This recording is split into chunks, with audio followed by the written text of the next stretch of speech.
So, if you're in the world of international trade, you know customs valuation is one of those things that's just absolutely critical to get right. But man, can it feel complicated. Today, we're going to break it all down and make it simple. All right, picture this. You're importing something. You've got an invoice. You know you have to pay duties. But the real question, the one that everything hinges on, is what value are customs officials actually going to accept? Answering that one correctly is job number one for any importer. You see, when customs figure out your final bill, they're really looking at three key things: what your goods are, where they came from, and the big one, what they're worth. And while they all matter, today we're going to focus on the absolute foundation of it all, the customs value. Okay, so here's our game plan. First, we'll talk about why this is such a huge deal. Then, we'll get into the global rules that keep things from turning into total chaos.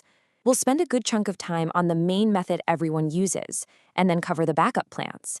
And finally, we'll look at the stakes. What happens if you get this wrong?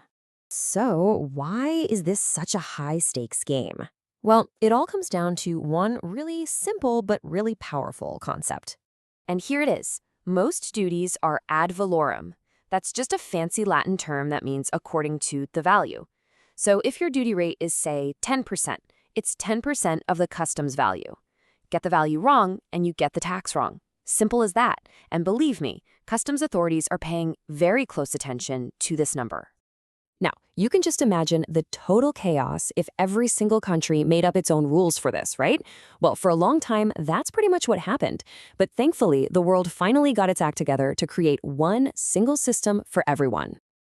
Yeah, before 1981, it was a mess. You had all these different competing systems that just created massive headaches for traders. Then came the GATT Valuation Code, and for the first time, we had a fair and consistent set of rules. Fast forward to 1995, and this code becomes a mandatory part of the World Trade Organization. That means pretty much every country has to play by the exact same rulebook. And that rulebook is built on three really powerful ideas. First, fairness. No more customs officers just making up a value on the spot. Second, uniformity. The rules are the same whether you're importing into the UK or Japan. And third, neutrality. The value has to be based on what actually happened in the real world, not some made-up number. So all those principles led to one main method. You can think of it as the superhighway of customs valuation. It's the route that absolutely everyone is supposed to take whenever possible. And when I say it's the main highway, I am not kidding. A staggering 95% of all global imports are valued using this one single method. So look, if you only remember one thing from all this, make it this one. And here it is. It's called the transaction value. And the key phrase, the one to burn into your memory, is price actually paid or payable. This isn't some theoretical price or what your competitor paid. Nope. It is the price from the one specific sale that caused those goods to be shipped to you. But it's not always as easy as just grabbing the final number on the invoice. The whole system works on a pretty simple formula. You take that price you paid, you add a few specific things the law says you have to, and then you subtract a few things the law says you can. What's left is your customs value. So let's start with what gets added on. Think of these as costs that are part of the real value of getting the goods to the border, even if they're not on the main invoice. We're talking about things like packing costs, selling commissions. Oh, and one that trips up a lot of people is something called an assist. So here's how an assist works. Let's say you, the importer, give something to your supplier for free to help them make the goods. Like in this example, you provide the denim fabric and the design sketches.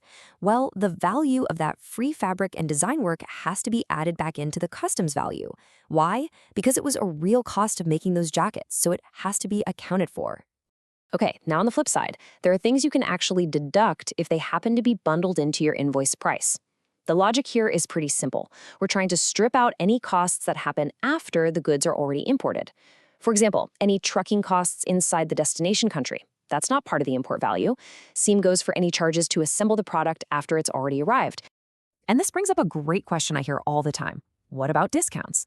Well, as long as it's a real legitimate discount that's part of the deal, like this early order special for Christmas cards, then the customs value is based on that final lower price you actually paid. It all comes back to that idea of commercial reality.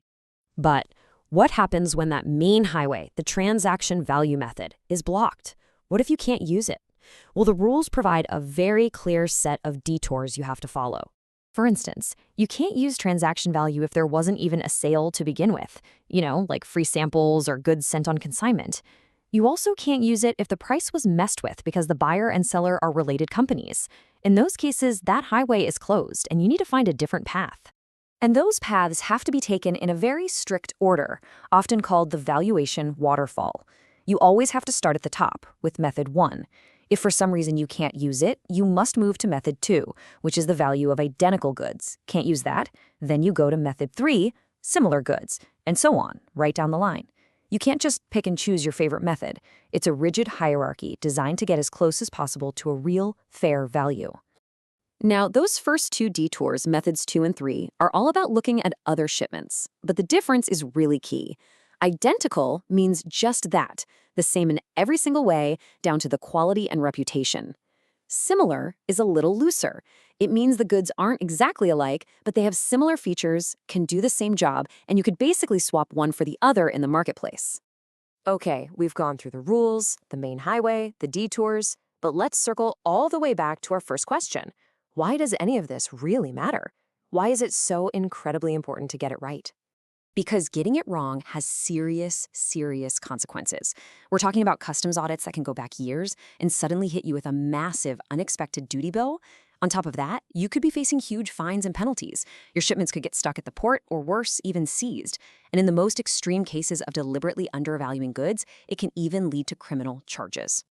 So the takeaway here is crystal clear. This isn't just about filling out a box on a form. It's about having a rock-solid, legally defensible value for every single thing you import. The system is fair, but the responsibility is all on you, the importer. So the final question you've got to ask yourself is this.